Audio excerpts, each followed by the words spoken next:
Hello friends, welcome back to our channel. Friends, ఈ వీడియోలో మనం ఈరోజు అన్ని న్యూస్ పేపర్లో వచ్చినటువంటి ఇంపార్టెంట్ ఎడ్యుకేషన్ అప్డేట్స్తో పాటు చాలా ముఖ్యమైనటువంటి కరెంట్ అఫైర్స్ కూడా రావడం జరిగింది. సో వాటన్నిటి గురించి వన్ బై వన్ ఈ వీడియోలో అయితే చూద్దాం. సో వీడియో చూస్తున్న ప్రతి ఒక్కరు వీడియోని ఖచ్చితంగా లైక్ చేయండి. డైలీ 1 to 2 hours వర్క్ చేసి దాదాపుగా 8 న్యూస్ పేపర్ చదివి మీకు ఇన్ఫర్మేషన్ అందించడం జరుగుతుంది. చాలా మంది చూస్తున్నారు కానీ లైక్ చేయట్లేదు. ఖచ్చితంగా లైక్ చేయండి. సో ఈ వీడియోకి అయితే నేను 1000 లైక్స్ ఎక్స్పెక్ట్ చేస్తున్నాను. సో ఇది ఎవరికైతే యూజ్ ఉంటుందో వారికి షేర్ చేయండి. అదేవిధంగా సబ్స్క్రైబ్ చేసుకొని చూడండి. రెగ్యులర్గా మీకు జాబ్ అప్డేట్స్ అంతాయి. మన ఛానల్ యొక్క టెలిగ్రామ్ గ్రూప్లో కూడా జాయిన్ కాండి. సో దాంట్లో కూడా రెగ్యులర్గా జాబ్ అప్డేట్ షేర్ చేస్తున్నాను. మీకు చాలా యూజ్ ఉంటుంది. ఫ్రెండ్స్, మన ఛానల్ ద్వారా కేంద్ర రాష్ట్ర ప్రభుత్వ పథకాలకు సంబంధించినటువంటి గ్రాండ్ టెస్ట్ అయితే తీసుకురావడం జరిగింది. టాప్ 100 బిట్స్కి సంబంధించినటువంటి గ్రాండ్ టెస్ట్ ప్రజెంట్ మన యాప్లో అయితే ఉంది. జస్ట్ మీరు 30 రూపీస్ చెల్లించి దీనికి సంబంధించి మీరు ఆన్లైన్లో టెస్ట్ రాసుకోవచ్చు. అదేవిధంగా దానికి సంబంధించినటువంటి పీడిఎఫ్ కూడా డౌన్లోడ్ చేసుకుని ప్రింట్ తీసుకునే ఆప్షన్ కూడా అక్కడ ఇవ్వడం జరిగింది. సో ఈ సండే రోజున తెలంగాణ కల్చర్కి సంబంధించినటువంటి టాప్ 100 బిట్స్తో కూడా మన యాప్లో అయితే టెస్ట్ అయితే కండక్ట్ చేయబోతున్నాం. ఇంకా దాంతోపాటుగా మన యాప్లో గ్రూప్ 4కి సంబంధించి గ్రూప్ 2కి సంబంధించినటువంటి కోర్సెస్ కూడా ఉన్నాయి. కరెంట్ అఫైర్స్ పీడిఎఫ్ కూడా పర్ మంత్కు 20 రూపీస్ చొప్పున చెల్లించి మీరు పీడిఎఫ్ అయితే తీసుకోవచ్చు. ఇంకా ఆర్థమెటిక్ రీజనింగ్ సంబంధించి కూడా స్పెషల్ కోర్స్ అయితే లాంచ్ చేశాం. కరెంట్ అఫైర్స్ పీడిఎఫ్ సంబంధించి మీరు పర్ మంత్కు 20 రూపీస్ చెల్లించి అయితే పీడిఎఫ్స్ని పొందవచ్చు. ఇండియన్ పాలిటిక్స్ సంబంధించినటువంటి టెస్ట్ సిరీస్ కావచ్చు, అండ్ తెలంగాణ చరిత్ర, తెలంగాణ ఉద్యమ చరిత్ర, అదేవిధంగా జనరల్ సైన్స్కి సంబంధించినటువంటి టెస్ట్ సిరీస్ కూడా ఉన్నాయి. వీటన్నిటికి సంబంధించినటువంటి శాంపిల్ టెస్ట్ అక్కడ ఉంటాయి. యాప్ను డౌన్లోడ్ చేసుకుని వాటిని చూసిన తర్వాత నచ్చితే వాటికి సంబంధించిన కోర్స్ అయితే తీసుకోండి.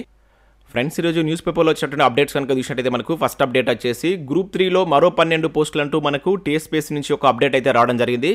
1375కి పెరిగినటువంటి పోస్టుల సంఖ్య అంటే ఇక్కడ మనం వెలుగు న్యూస్ పేపర్లో ఒక అప్డేట్ అయితే చూడవచ్చు. సో ఇక్కడ మన ఇన్ఫర్మేషన్ కనుక చూసినట్లయితే గ్రూప్ 3 ద్వారా భర్తీ చేసేటువంటి పోస్టుల సంఖ్య పెరిగిందని చెప్పేసి ఇక్కడ ఇచ్చారు. బీసీ గురుకుల సొసైటీ పరిధిలో ఉన్నటువంటి 12 జూనియర్ అసిస్టెంట్ పోస్టులను Tspsc యాడ్ చేసింది. సో దీనికి సంబంధించినటువంటి సవరణ ఉత్తర్వులను శుక్రవారం జారీ చేసిందని చెప్పేసి ఇక్కడ ఇచ్చారు. ప్రస్తుతం ఆ కేటగిరీలో 26 పోస్టులు ఉండగా కొత్త పోస్టులతో కలిపి జూనియర్ అసిస్టెంట్ పోస్టులు అనేటువంటిది మనకు 38కి పెరిగాయి. సో దీంతో మనకు గ్రూప్ 3 పోస్టుల సంఖ్య అనేది 1375కి చేరాయని చెప్పేసి ఇక్కడ ఇచ్చారు. సో మరిన్ని వివరాలకు Tspsc వెబ్సైట్ చూడాలని చెప్పేసి ఇక్కడ తీయడం జరిగింది. ఒకసారి మనం Tspsc వెబ్సైట్ కనుక చూసినట్లయితే దానికి సంబంధించి ఒక ప్రెస్ నోట్ అయితే ఇక్కడ వాళ్ళైతే రిలీజ్ చేశారు. ఇక్కడ మనం పోస్ట్ కోడ్ 15కి సంబంధించి చూసినట్లయితే మనకు మహాత్మా జ్యోతి బాపులే ఇన్స్టిట్యూషన్లో ఉన్నటువంటి జూనియర్ అసిస్టెంట్ పోస్టుల సంఖ్యను పెంచుతున్నట్లు వెబ్ నోట్లో అయితే ఉంది. సో ఇక్కడ నెంబర్ ఆఫ్ పోస్టులు కనుక చూసినట్లయితే 12 పోస్టులను పెంచుతున్నట్టు అయితే ఇచ్చారు. సో వీటికి డిగ్రీ అర్హత తోటి మనం ఎలిజిబుల్ అయితే ఉంటుంది. సో దీనికి సంబంధించి ఇక్కడ మనకు Tspsc వెబ్సైట్లో కూడా ఒక ప్రెస్ నోట్ అయితే రిలీజ్ చేశారు. సో 12 పోస్టులు అయితే పెంచారు. దీంతో మనకు పోస్టుల సంఖ్య అనేటువంటిది 1375కు పెరిగినట్లయితే మనకు ఒక అప్డేట్ ఇక్కడ అయితే చూడవచ్చు. సో నెక్స్ట్ చూసినట్లయితే ఇక్కడ మనకు గర్భిణీలు బాలింతలకు TSLPRB గుడ్ న్యూస్ అనే టైటిల్ తోటి ఇక్కడ మనం దిశ న్యూస్ పేపర్లో ఒక అప్డేట్ చూడవచ్చు. SI కానిస్టేబుల్ అభ్యర్థులకు ఈవెంట్స్ నుంచి మినహాయింపు అని చెప్పేసి ఇక్కడ ఇచ్చారు. సో 7 మార్కులు కలపడంతో అర్హత పొందిన వారు నేరుగా మెయిన్స్ అని చెప్పేసి చూడవచ్చు. అదేవిధంగా మెడికల్ సర్టిఫికేట్ సమర్పించాలని ఆదేశం అని చెప్పేసి కూడా ఇవ్వడం జరిగింది. సో ఇన్ఫర్మేషన్ కనుక చూసినట్లయితే రాష్ట్రంలో చేపట్టినటువంటి పోలీస్ రిక్రూట్మెంట్ గర్భిణీలు కావచ్చు బాలింతలకు TSLPRB శుభవార్త చెప్పింది. సో 7 మార్కులు కలపడంతో అర్హత సాధించినటువంటి పోలీస్ కానిస్టేబుల్ అదేవిధంగా SI అభ్యర్థుల్లో గర్భిణీలు కావచ్చు బాలింతలకు ఈవెంట్స్ నుంచి తాత్కాలిక మినహాయింపు ఇస్తూ నియామక బోర్డు మనకు శుక్రవారం అయితే ప్రెస్ నోట్ రిలీజ్ చేసింది. సో ప్రాథమిక పరీక్షలో అర్హత సాధించినటువంటి వారికి మెయిన్స్ పరీక్షకు అనుమతి కల్పిస్తున్నట్లు ఈ సందర్భంగా అయితే పేర్కొన్నారు. ఎవరైతే గర్భిణులు బాలింతలు ప్రాథమిక పరీక్షలో అర్హత సాధించారో సో అలాంటి వారు నేరుగా మెయిన్స్ పరీక్ష రాయాల్సి అయితే ఉంటుంది. సో మెయిన్స్ అర్హత సాధించిన వారు ఫలితాలు విడుదలైనటువంటి తేదీ నుంచి నెల రోజుల్లోగా సో దేహదారుణ పరీక్షలకు అయితే హాజరు కావాల్సి ఉంటుందని చెప్పేసి మెన్షన్ చేశారు. సో ఈ నేపథ్యంలో ఫిబ్రవరి 28 లోపు DGP కార్యాలయంలో సూచించినటువంటి ఆ ఫార్మాట్లో మెడికల్ సర్టిఫికేట్ సమర్పించాలని చెప్పేసి కూడా ప్రెస్ నోట్ అయితే మెన్షన్ చేసినట్టు ఇక్కడ ఒక అప్డేట్ అయితే మనకు రావడం జరిగింది. సేమ్ అప్డేట్ మనకు వేరే న్యూస్ పేపర్లో కూడా చూడవచ్చు. సో గర్భిణీలకు ఈవెంట్స్ పై దిగొచ్చినటువంటి బోర్డు అనే టైటిల్ తోటి వెలుగు న్యూస్ పేపర్లో కూడా ఒక అప్డేట్ అయితే ఇచ్చారు. ఇక నెక్స్ట్ చూసినట్టయితే మనకు ఈవెంట్స్ జరుగుతున్నాయి. వాటికి సంబంధించి ఏ ప్రాంతంలో ఎంతమంది క్వాలిఫై అనేది ఇక్కడ చూద్దాం. ఇక్కడ మనం చూసినట్లయితే KU గ్రౌండ్స్కి సంబంధించి కనుక చూసినట్లయితే 523 మంది క్వాలిఫై అయినట్లు ఇక్కడ ఒక అప్డేట్ అయితే మనం చూడవచ్చు. మొత్తం అక్కడ 1268 మందికి మనకు అడ్మిట్ కార్డులు జారీ చేయగా 1004 మంది అయితే హాజరయ్యారు. సో ఈ మహిళలకు సంబంధించిన జరిగినటువంటి ఈవెంట్స్ ఇవి. సో దీనిలో మనకు 523 మంది క్వాలిఫై అయినట్లు అక్కడ మనకు CP ప్రకటించినట్టు ఒక అప్డేట్ తీయడం జరిగింది. నెక్స్ట్ ఇక్కడ కరీంనగర్ సంబంధించి కనుక చూసినట్లయితే పోలీస్ ఈవెంట్స్లో 437 మంది అర్హత అంటే ఇక్కడ చూడవచ్చు. సో ఇక్కడ చూసినట్లయితే మనకు 1210 మందికి అడ్మిట్ కార్డ్స్ జారీ చేయగా దానిలో 965 మంది అయితే హాజరయ్యారు. సో ఆ 965 మందిలో మనకు 437 మంది అర్హత సాధించారని చెప్పేసి కూడా ఇక్కడ ఇవ్వడం జరిగింది. 45 మంది అనారోగ్య కారణాలు చూపుతూ సర్టిఫికేట్ సమర్పించారంటే ఇక్కడ పోలీస్ జాబ్కి సంబంధించిన అప్డేట్స్ అయితే రావడం జరిగింది. సో నెక్స్ట్ చూసినట్లయితే మనకు ఈ వారం వెలుగు సక్సెస్ న్యూస్ పేపర్లో మనకు సో 44 సెంట్రల్ వర్సిటీలకు సింగిల్ ఎంట్రన్స్ ఎగ్జామ్ అంటూ ఒక అప్డేట్ అయితే రావడం జరిగింది.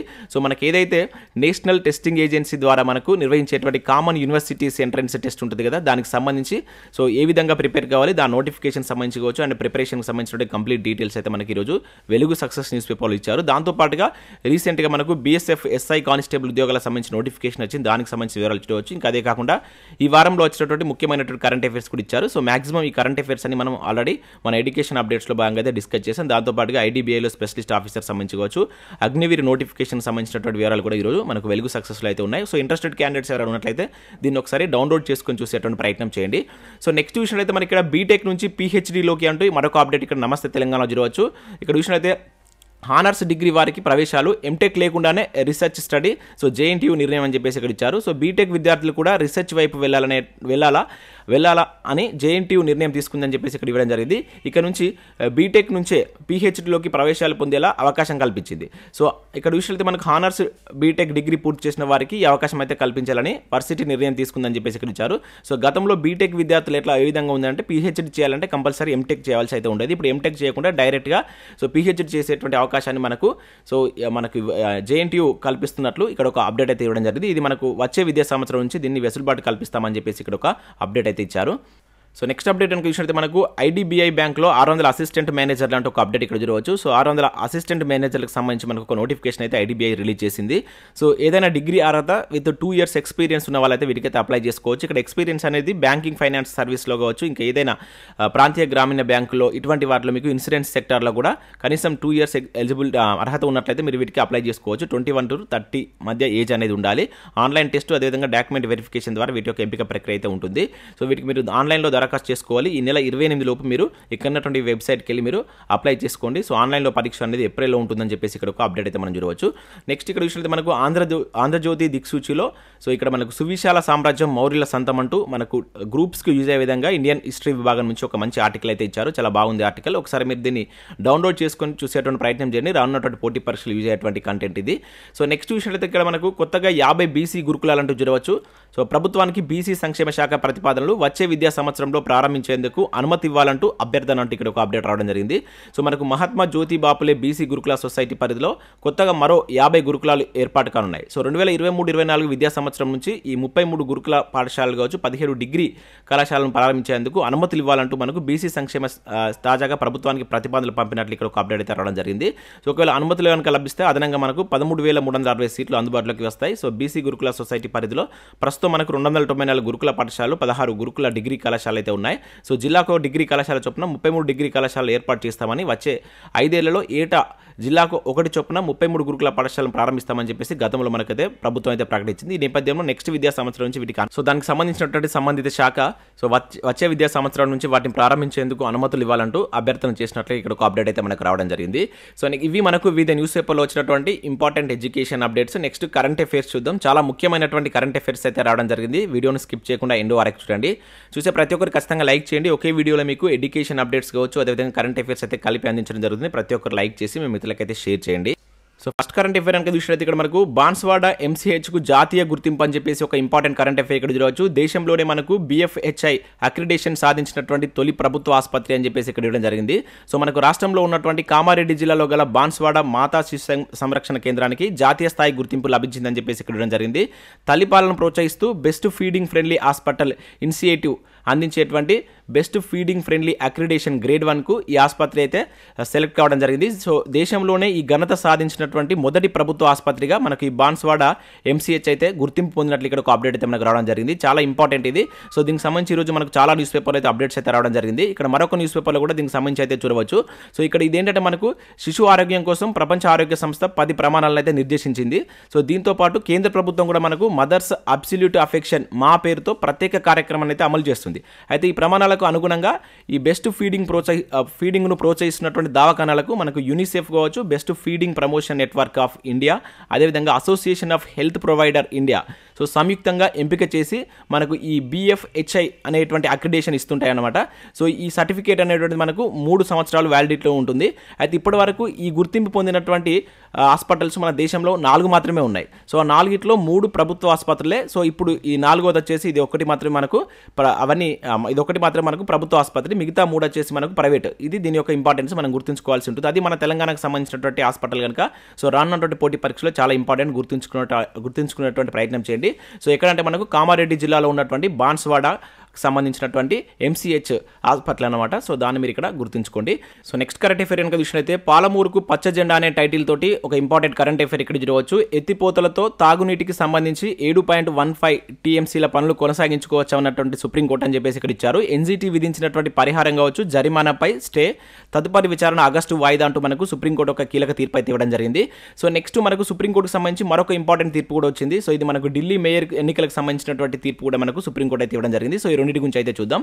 సో ఇక్కడ మనం చూసినట్లయితే మొదటగా చూసినట్లయితే ఇక్కడ మనకు పాలమూరు రంగారెడ్డి ఎత్తిపోతల పథకంలో మనకు ఈ తాగునీటి పనులకు ఉద్దేశించినటువంటి ఏదైతే మనకు 7.15 TMCల ప్రాజెక్టు పనులను కొనసాగించుకోవచ్చు అని చెప్పేసి మనకు సుప్రీంకోర్టు అయితే స్పష్టం చేసింది.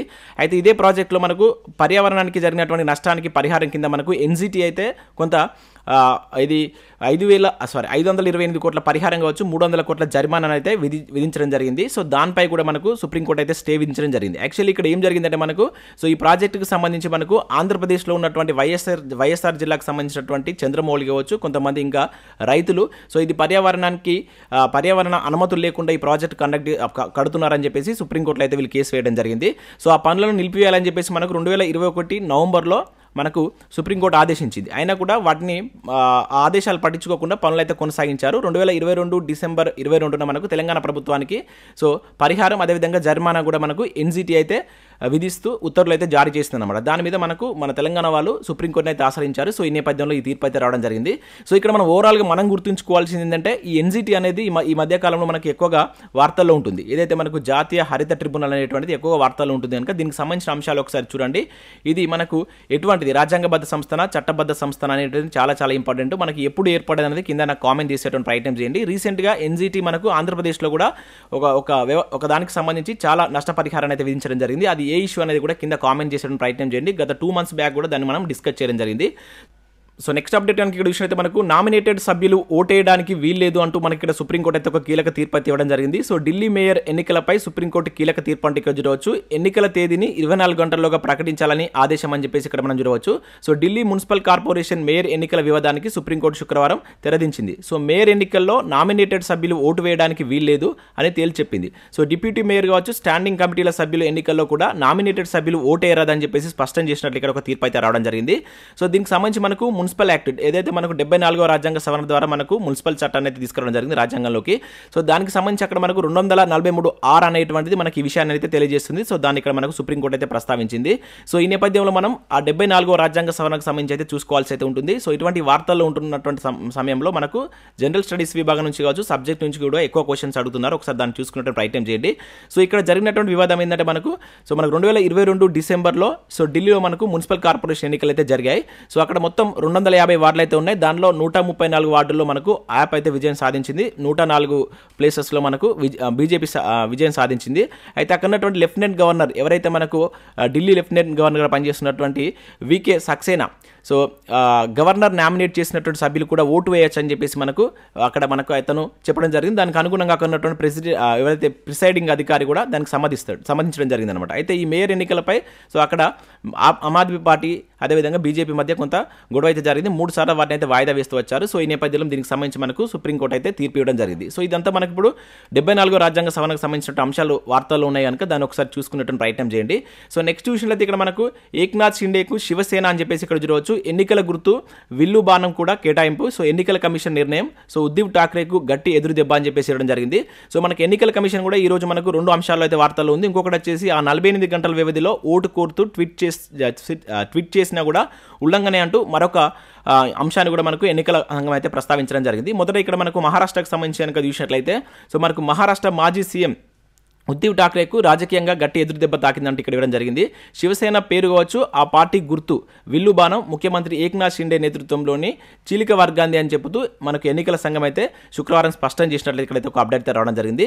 చాలా ఇంపార్టెంట్. మనకు ఇటీవల వార్తల్లో నిలిచినటువంటి ఈ విల్లు బాణం గుర్తు ఏ పార్టీకి సంబంధించిందని చెప్పేసి అడగడానికి ఛాన్స్ ఉంటుంది. శివసేన అని చెప్పేసి గుర్తుంచుకోండి. ఏ రాష్ట్రానికి సంబంధించి అంటే మహారాష్ట్ర అని చెప్పేసి గుర్తుంచుకోండి. సో మనకి శివసేన పార్టీ అనేటువంటిది మనకు 1966లో ఆవిర్భవించడం జరిగింది. సో ఈ పార్టీ గుర్తుపై మనకు ఇటీవల కాలంలో చాలా అంశాల్లో మనకు వార్తల్లో అయితే దీనికి సంబంధించి అయితే చూసాం. సో ఈ నేపథ్యంలో మనకు రాజకీయ పార్టీలకు సంబంధించినటువంటి గుర్తులు ఏ విధంగా కేటాయిస్తుంది ఎన్నికల కమిషన్ అనేటువంటి వివరాలను కూడా చూసుకోవాల్సి అయితే ఉంటుంది. రీసెంట్గా మనకు ఆమ్ ఆద్మీ పార్టీ కూడా జాతీయ స్థాయి పార్టీగా గుర్తింపు రావడం జరిగింది. ఈ నేపథ్యంలో దీనికి సంబంధించి ఒకసారి చూసుకున్నటువంటి ప్రయత్నం చేయండి. సో నెక్స్ట్ విషయం అయితే ఆ 48 గంటల వ్యవధిలో ఓటు కోరుతూ ట్వీట్ చేసిన ఉల్లంఘన అని చెప్పేసి ఇక్కడ ఇవ్వడం జరిగింది. సోషల్ మీడియాలో ప్రచారంపై ఈసీ స్పష్టీకరణ. ఎన్నికల సంఘం ఈ విధంగా చెప్పడం ఇదే తొలిసారి అంటే ఇక్కడ మనం చూడవచ్చు. సో జనరల్గా మనకు పోలింగ్ ముగియడానికి 48 గంటల ముందు సో రాజకీయ పార్టీలు కావచ్చు, ఇంకా ఇతర అభ్యర్థులు ఎన్నికల ప్రచారాన్ని అయితే నిలిపివేయాలి. ఇది అందరికీ తెలిసినటువంటి విషయమే. కాకపోతే సో సోషల్ మీడియాలో ప్రచారం చేసుకునేటువంటి వెసులుబాటు అయితే ఉండేది. ఇప్పుడు ఆ సోషల్ మీడియా ప్లాట్ఫామ్ ద్వారా కూడా ప్రచారం చేయకూడదని చెప్పేసి ఇక్కడ మనకు ఈసీ అయితే ఉత్తర్వులు అయితే జారీ చేసింది. సో మనకి ఇప్పుడు నెక్స్ట్ ఇక్కడ ఈశాన్య రాష్ట్రాల్లో నాగాలాండ్ కావచ్చు, మేఘాలయలో మనకి ఎలక్షన్స్ అయితే జరగబోతున్నాయి. అక్కడ కావచ్చు ఇంకా వచ్చేటువంటి సాధారణ ఎన్నికల్లో ఇది వర్తిస్తుందని చెప్పేసి ఇక్కడ మనకైతే ఎన్నికల సంఘం అయితే గుర్తు చేసినట్లు ఒక అప్డేట్ అయితే రావడం జరిగింది. సో నెక్స్ట్ విషయం అయితే మనకు అంతర్జాతీయ భారత పతాక రెపరెపలని చెప్పేసి ఇక్కడ చూడవచ్చు. సో మనకు రీసెంట్గా తాజాగా మనకి ఏంటంటే యూట్యూబ్ సీఈఓగా మన భారత సంతకు సంబంధించినటువంటి నీల్ మోహన్ అయితే నియామకం కావడం జరిగింది. ఈ నేపథ్యంలో మన భారతదేశానికి సంబంధించినటువంటి పర్సన్స్ సో ప్రపంచ అగ్రగామి కార్పొరేట్ సంస్థలకు సీఈఓగా ఎవరెవరు పనిచేస్తున్నారని చెప్పేసి ఈ రోజు మనకు ఈనాడు న్యూస్ పేపర్లో ఒక మంచి ఆర్టికల్ అయితే ఇచ్చారు. ఇక్కడ విషయం అయితే మనకు సుందర్లాల్ పిచాయ్ వచ్చేసి గూగుల్కి సంబంధించి అయితే పనిచేస్తున్నారు సీఈఓగా. అదేవిధంగా సత్య నాదెల్ వచ్చేసి మైక్రోసాఫ్ట్ సీఈఓగా, అండ్ పరాగ్ అగర్వాల్ వచ్చేసి ట్విట్టర్ సీఈఓగా అయితే పనిచేస్తున్నారు. అదేవిధంగా అండ్ అరవింద్ కృష్ణ వచ్చేసి మనకు ఐబీఎంకి సంబంధించి కావచ్చు. ఇంకా అదేవిధంగా శాంతాను నారాయణ వచ్చేసి అడోబ్, అదేవిధంగా జయశ్రీ ఉల్లాల్ వచ్చేసి అరిస్టా నెట్వర్క్కి సంబంధించి, ఇంకా జార్జ్ కురియన్ వచ్చేసి నెట్ యాప్కి సంబంధించి, ఇంకా రాజీవ్ సూర్య వచ్చేసి నోకియా, అండ్ అదేవిధంగా అజయ్ పాల్ సింగ్ బంగా వచ్చేసి మనకు మాస్టర్ కార్డ్ సీఈఓగా అయితే పనిచేస్తున్నారు. చాలా ఇంపార్టెంట్. వీటికి సంబంధించి మనకు తరచూ ప్రీవియస్ ఎగ్జామ్స్లో కూడా మీరు వీటికి సంబంధించిన క్వశ్చన్స్ అయితే చూడవచ్చు. సో వాటిని ఒకసారి గుర్తుంచుకునే ప్రయత్నం చేయండి. మరొక న్యూస్ పేపర్లో కూడా ఇక్కడ మనకి ఇచ్చారు. సో మన భారతదేశంలో ఉన్నటువంటి వారు ఏ దేశంలో ఉన్నటువంటి అంతర్జాతీయ సంస్థలకు సీఈఓలుగా పనిచేస్తున్నారని చెప్పేసి సాక్షి న్యూస్ పేపర్లో కూడా ఒక ఆర్టికల్ అయితే మనకు రావడం జరిగింది. సో నెక్స్ట్ విషయం అయితే మనకు అరుణాచల్ భారత్లో అంతర్భాగమే అంటూ ఒక ఇంపార్టెంట్ కరెంట్ అఫైర్ ఇక్కడ చూడవచ్చు. అమెరికా సెనేట్లో అరుదైనటువంటి తీర్మానం అని చెప్పేసి ఇక్కడ ఇచ్చారు. సో మనకు అరుణాచల్ ప్రదేశ్ను భారత్లో అంతర్భాగంగా గుర్తించాలంటూ గురువారం అమెరికా సెనేట్లో ఒక ద్వైపాక్షిక తీర్మానాన్ని ప్రవేశపెట్టారంటే ఇక్కడ ఇచ్చారు. సో వాస్తవ నియంత్రణ రేఖ మనకి ఏదైతే ఎల్ఓసి వెంబడి యథాస్థితిని మార్చేందుకు చైనా మనకేవైతే బలగాలు ఉన్నాయి కదా అవి మోహరించడం కావచ్చు, ఇంకా వివాదాస్పద ప్రాంతాల్లో గ్రామాల నిర్మాణం కావచ్చు, అరుణాచల్ ప్రదేశ్లోని నగరాలకు అదేవిధంగా మ్యాండరిన్ భాషలో పేర్లు పెట్టినటువంటి మ్యాప్లను విడుదల చేయడం. సో భూటాన్లో ఈ బీజింగ్ కవ్వింపు చర్యలను ఆ తీర్మానం ఖండించిందని చెప్పేసి ఇక్కడ ఇవ్వడం జరిగింది. సో రీసెంట్గా మనం చూసాం అక్కడ తవాంగ్ అనే ప్లేస్లో కూడా మనకు గొడవ జరగడం జరిగింది. సో మనకు భారతదేశం చైనాతో బార్డర్ షేర్ చేసుకుంటున్నటువంటి రాష్ట్రాలు కావచ్చు, అక్కడ ఉన్నటువంటి ఏవైతే మనకు వివాదాస్పద ప్రాంతాల గురించి ఒకసారి చదివేటువంటి ప్రయత్నం చేయండి. సో రానున్నటువంటి పోటీ పరీక్షలో దీనికి సంబంధించి మనకు బిట్ రావడానికి ఛాన్స్ ఉంటుంది. తరచూ ఏదో రకంగా మనకి ఇదైతే వార్తల్లో ఉంటుంది కనుక ఒకసారి దీన్ని కూడా చూడండి. సో నెక్స్ట్ విషయం అయితే మనకు గుజరాత్లో 111 అడుగుల ఎత్తైనటువంటి శివుని విగ్రహం అని చెప్పేసి ఇక్కడ ఒక అప్డేట్ చూడవచ్చు. నేడు ప్రారంభించినటువంటి సీఎం భూపేంద్ర పటేల్ అని చెప్పేసి ఇక్కడ ఇచ్చారు. సో ఇక్కడ మనకు గుజరాత్ రాష్ట్రంలో వడోదరలో ఉన్నటువంటి ప్రసిద్ధ సూర్సాగర్ సరస్సులో మనకు 12 కోట్ల రూపాయల వ్యయంతో నిర్మించినటువంటి 17.5 కేజీల బంగారు పూతతో ఏర్పాటు చేసినటువంటి 111 అడుగుల ఎత్తైనటువంటి శివుని విగ్రహాన్ని ఏర్పాటు చేయబోతున్నట్లు ఇక్కడ ఒక అప్డేట్ అయితే మనకు రావడం జరిగింది. సో రీసెంట్గా మరొక రాష్ట్రానికి సంబంధించి కూడా మనకు ఒక శివుని విగ్రహం అనేటువంటి మనకు వార్తల్లో నిలిచింది హైట్ పరంగా. అది ఏ రాష్ట్రానికి సంబంధించి ఎన్ని అడుగులు అనేది కింద కామెంట్ చేసేటువంటి ప్రయత్నం చేయండి. సో నెక్స్ట్ అప్డేట్ కనుక చూసినట్లయితే కేరళలో కొత్త క్యాట్ ఫిష్ జాతి అంటే ఇక్కడ చూడవచ్చు. సో మనకు కేరళలో కొత్తగా ఒక క్యాట్ ఫిష్ జాతిని భారత్ కావచ్చు అదేవిధంగా జర్మనీ శాస్త్రవేత్తలు అయితే కనుగొన్నారు. సో ఆ జీవి యొక్క పొడవు 32 మిల్లీమీటర్లు మాత్రమే అని చెప్పేసి ఇక్కడ తీయడం జరిగింది. సో ఇటువంటి వాటి మనకు డైరెక్ట్గా అడుగుతారు. ఇటీవల అరుదైనటువంటి క్యాట్ ఫిష్ జాతిని భారతదేశంలో ఏ రాష్ట్రంలో కనుగొన్నారని చెప్పేసి అడగడానికి ఛాన్స్ ఉంటుంది. కేరళ అని చెప్పేసి గుర్తుంచుకోండి. సో ఇవి మనకు వివిధ న్యూస్ పేపర్లో వచ్చినటువంటి ఇంపార్టెంట్ ఎడ్యుకేషన్ అప్డేట్స్ అదేవిధంగా కరెంట్ అఫైర్స్. సో ఒక వీడియో నచ్చినట్లయితే లైక్ చేసి మీ మిత్రులకైతే షేర్ చేయండి. Thanks for watching. Thank you everyone.